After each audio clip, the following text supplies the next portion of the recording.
What's happening, snack bastards? It's Jack the Snack Master. I'm back, and I've learned nothing about keeping a video brief because today I'm going to be taking a look at 3 unrelated beverages. Our first bev of the day is something of a holiday treat. Mountain Dew has a new flavor on store shelves for the Christmas season, and this time the mountain in reference is in fact the tallest mountain of all. That's right, I'm talking about the North Pole, home to Mr. Christmas himself, Chris Christmas Kringle. This Mountain Dew is called Fruit Quake, I think in reference to fruit cake, the famous holiday dessert, which I usually hear about in the context of people not enjoying it, saying it's not good, complaining about trying to get rid of it. So interesting thing to base your soda on is a thing that is, I think, most present in the zeitgeist as a thing that people hate. It contains 0% juice, which I'm not sure what you would juice to make this. There doesn't seem to be any juice left in those like tubs of weird little gummy cubes from the store. But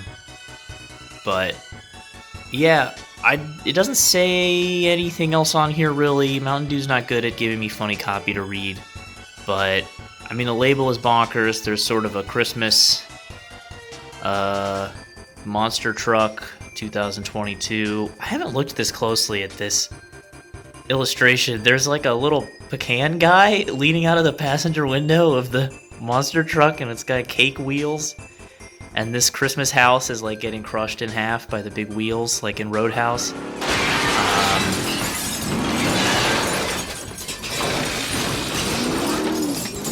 Yeah, the color also is strange because it's almost brown, and there are plenty of brown sodas out there. If you remember last year, Mountain Dew did a sort of gingerbread soda. It tasted like a candle. I don't think I did a video on it. But confoundingly, they decided that their gingerbread flavored soda should be like a sweaty gray color, which I really disliked when brown is already a sort of widely accepted color for soda.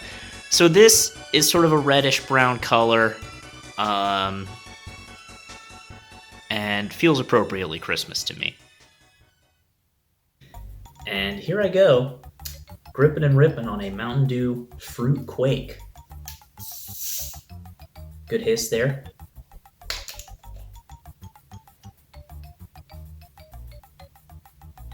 Oh, it smells like Verner's. Y'all ever get that Verner soda that is not even ginger ale, but is like a ginger soda, and then it tastes like a Christmas cookie? That's what I'm getting here, with also maybe some cherry. And yeah, I mean it smells totally pleasant. Let's give it a sip.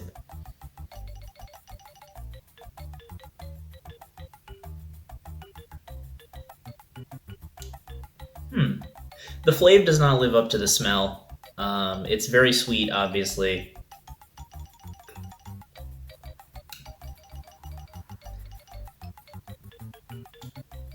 It tastes like the red Mountain Dew, with kind of less punch to it. And then there is a finish that is somewhere in a sort of holiday spices realm, sort of a Yankee Candle finish.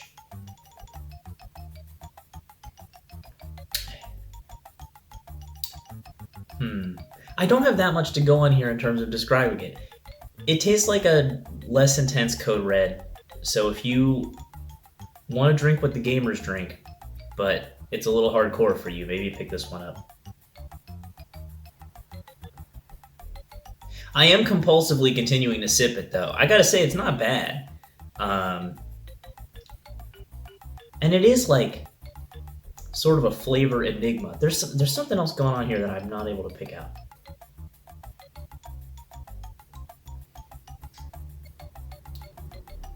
Yeah, I would say it has maybe 2 more seconds of flavor evolution than most other Mountain Dew flavors, but it's not complicated at all. And I mean, I don't think I've ever even had an authentic fruitcake, so I'm not sure I'm not sure if they nailed it or if they were trying to nail it, or what. And I didn't buy one to eat because I would eat a tiny slice of it, and then, like everybody else, it would just sit around in the kitchen until Valentine's Day, and then I would throw it in the trash with a loud thunk. Today's second beverage is a Warhead Sour Green Apple Soda. Now, this soda is, of course, based on the famous sour candy, known for having that like coating of malic acid powder on the outside that's designed to challenge and hurt you. So, but my Warhead experience is that once you get past the like 30 seconds of the pure acid on the outside, it's a pretty standard sweet hard candy situation. And I'm curious how this soda is going to handle that ratio. I don't know if maybe there's like a layer of very sour soda up top so that that's the first couple sips and then it becomes regular once you get down to here. I don't know. Not a lot to go on. It does claim that it will blow my mind and taste buds away. No, I don't believe that's the Fortnite font, but it's definitely close. That's definitely the vibe that they're going for. This is a zany and wacky soda for children. Malic acid is in the ingredients here. It seems like aside from carbonated water, it has all exactly the same ingredients as a standard solid Warhead. So if all they did was dissolve Warheads into some seltzer, I mean, I guess that's the way I would make a Warhead soda if you asked me. Oh, there is a website here, and I did actually go to the website, and for some reason there is a giant Game Boy Advance on the homepage of drinkwarheads.com. So that is kind of strange. Check that out if you feel like it. I will be pouring the soda into a cup because I'm curious what color it is. I assume it's sort of a like Ecto Cooler Extreme Green.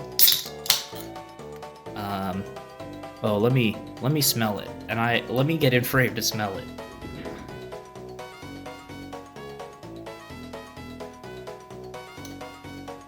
It smells like fake green apple. It smells exactly like, and maybe this is an insane thing that nobody else remembers, it smells like the green apple flavored candy goo that came out of a fake nose that you would get like maybe as a Chuck E. Cheese prize, or I feel like I got one time at Fezziwigs at the Gettysburg Outlets, and it was supposed to be like you were eating like bright green snot. It was sort of a 90s relic, like gross out toy / candy. But boy, it smells exactly like this. They're using exactly the same fake green apple formula in the booger candy and in the Warhead soda. So now I'm pouring it. I'm just gonna have a little sort of a thin line of Warhead soda. It sure is the color I was thinking. Maybe I'll get a Pantone on that. Bottoms up, baby.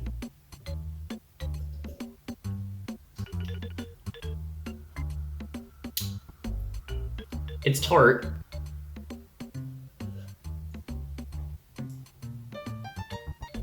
It's not Warhead's candy sour, but it is sour.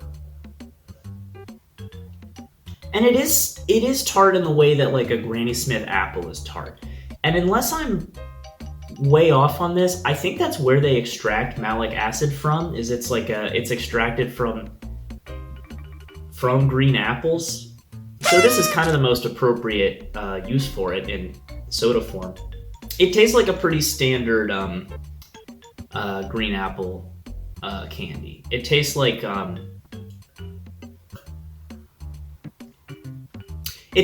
the green Warhead, but it tastes like if you took like the 30th second of eating a green apple Warhead and made that one note the entire flavor experience.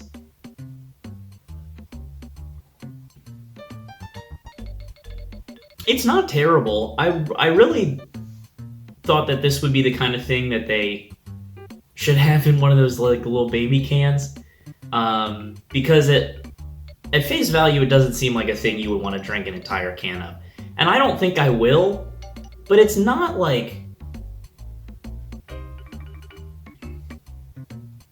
it's really not overwhelming in a way where I'm like immediately sick of it. It's pretty good.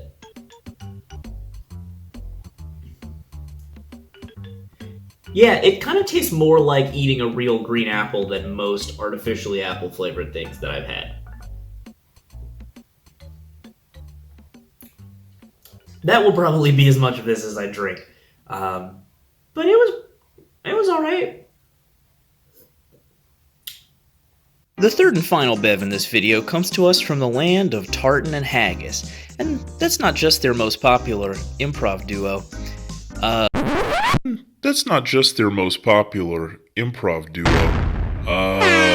This is a Scottish soda, and I've heard people from Scotland griping about how it's really difficult to find.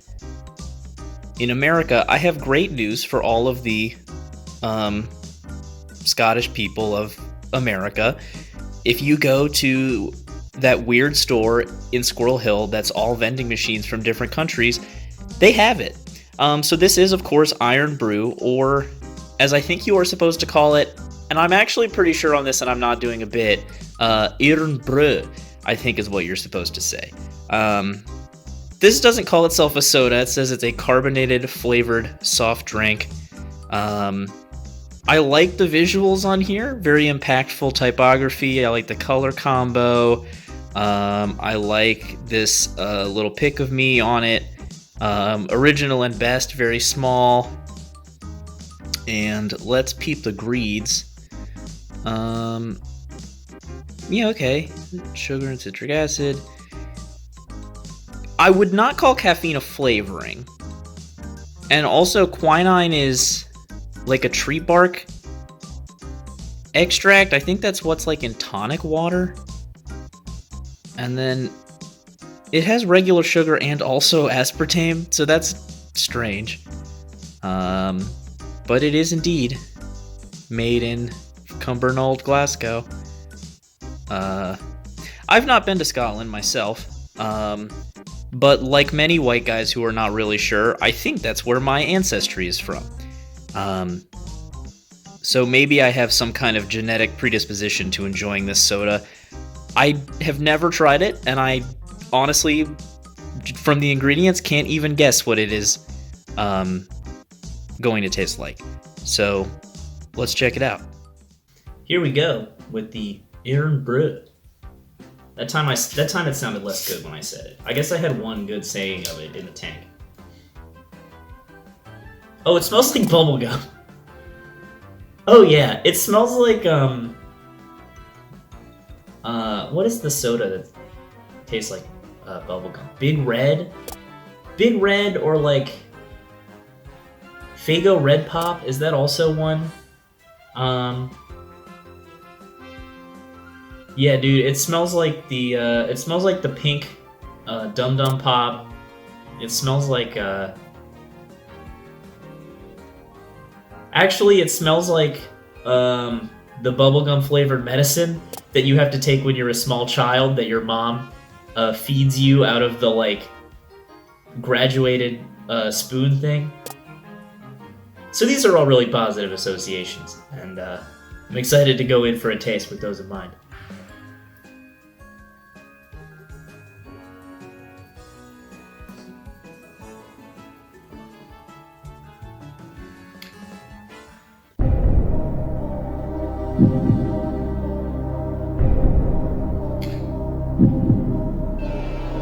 The flavor is slightly more complex than the smell would have you believe. It's bubblegummy, but it's also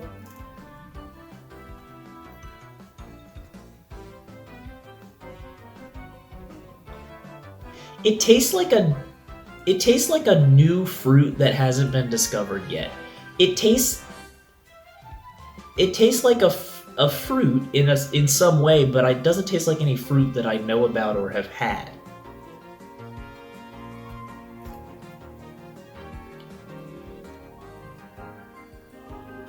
Yeah, it's not very intense. The smell, I would say, maybe even is punchier than the flavor.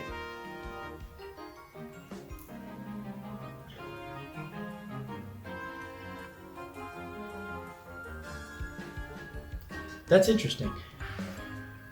I like experiencing a new flavor that I haven't before, and this is unique. This is unlike any American soda that I've had.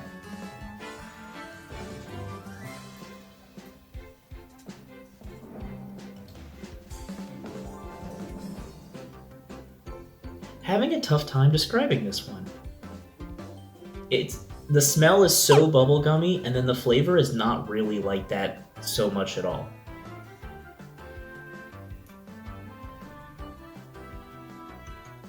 The flavor is almost, there's like a little bit of citrus going on, and then there's like, yeah, something a little woody maybe even.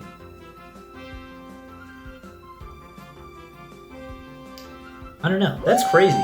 This one I gotta say, I know I just said it's not easy to get in America, except for one store that I went to. But yeah, check that out. Check that out, because it's very weird. And not in an unenjoyable way. I think it's nice. And I mean, again, I've continued to sip it just because it's like, I feel like I need another sip to properly analyze it, but then I get another sip and it doesn't, I'm still at square one.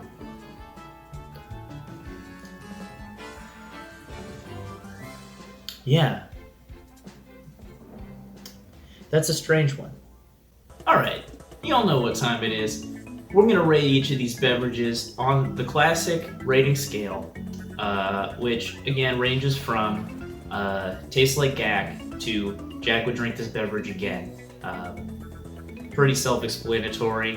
I'm very proud of myself because this time I remembered to frame this shot with a lot of headroom so that the graphic will fit up here and not collide with my big head. First up, we've got Mountain Dew Fruit Quake, a Christmas Dew. Let me have another refresher sip.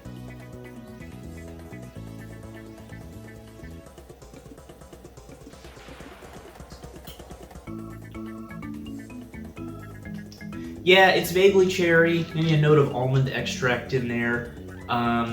It's fine, but it's like, it's a little bit one note, I think. I'm not coming to Mountain Dew for mature flavor complexity, but I feel like they could have done a little bit better. I'm not gonna be like sad when the holiday season wraps up and you can't get this at Sheetz anymore. So I guess I'm gonna give it like a 6.5. It's alright.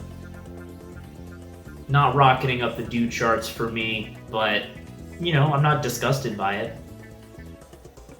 Then we've got this Warhead Sour Green Apple Soda. I was really surprised by how tolerable this one was. I thought it was going to be quite bad, and it's actually fairly pleasant.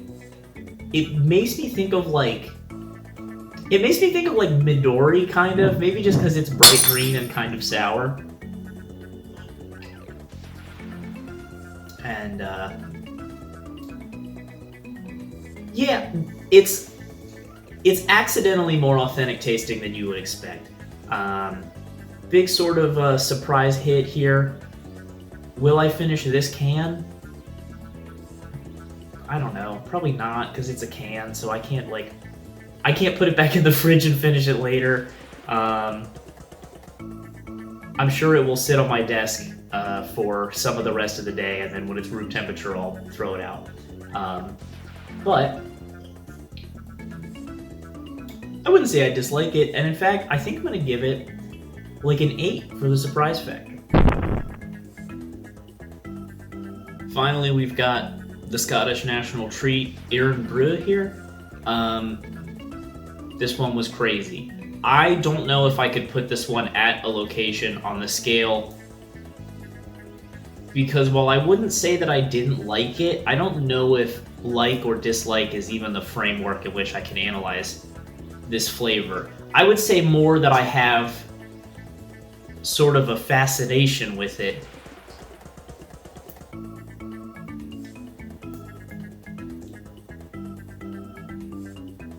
You know what? It tastes a little bit like a pear. Now that I'm going back in, it's making me remember like the pear cider that they have at IKEA.